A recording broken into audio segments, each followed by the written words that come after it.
Gujarat anti terrorist squad హైదరాబాదులో తనిఖీలు చేసింది.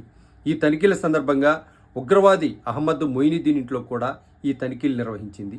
ఈ తనిఖీల్లో 5 పిస్టల్స్ అలాగే అడ్వాన్స్డ్ వెపన్స్తో పాటు క్యాస్టర్ ఆయిల్ కూడా వెలుగు చూసింది. మరి ఈ దెబ్బతో ఇక్కడ ఉగ్రవాది ఏమి చేస్తున్నాడనేటటువంటి దానిపై ఒక నిర్ధారణకు వచ్చినటువంటి యాంటీ టెర్రరిస్ట్ స్క్వాడ్ అతన్ని అదుపులోకి తీసుకొని విచారిస్తే పలు నిర్ఘాంతపోయేటటువంటి విషయాలు వెలుగు చూశాయి. ప్రధానంగా ఈ క్యాస్టర్ ఆయిల్ సహకారంతో ఆయన చేసేటటువంటి రేసిన్ అనేటటువంటి ఒక పాయిజన్ని తయారు చేసి ఈ పాయిజన్ని నేరుగా ఏదైతే ప్రభుత్వ కార్యాలయాలు, హిందూ దేవాలయాలు, అలాగే ఆర్ఎస్ఎస్ కార్యాలయాలకు సంబంధించినటువంటి వాటర్ ట్యాంకుల్లోనూ దాన్ని వేసి దాన్ని ప్రజలకు చొప్పింప చేసేటటువంటి ప్రయత్నాలు చేయాలనేటటువంటిదే అతని ప్రధాన ఆలోచన. తద్వారా వేలాది మందిని పొట్టన పెట్టుకుని ఆనందించాలనేటటువంటిది తన లక్ష్యం.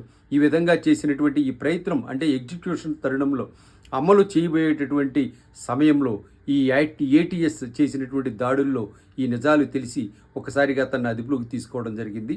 మరి అహ్మద్ గురించి మనం తెలుసుకుంటే కనుక అహ్మద్ మొయినుద్దీన్ హైదరాబాద్కు చెందినటువంటి వ్యక్తి.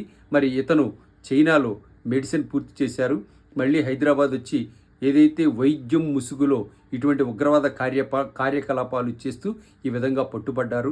మరి ఈ విధంగా చూస్తే ప్రధానంగా వైట్ కాలర్ టెర్రరిజం కొనసాగుతుంది అనడానికి ఈ సంఘటన ఒకటే ఉదాహరణ.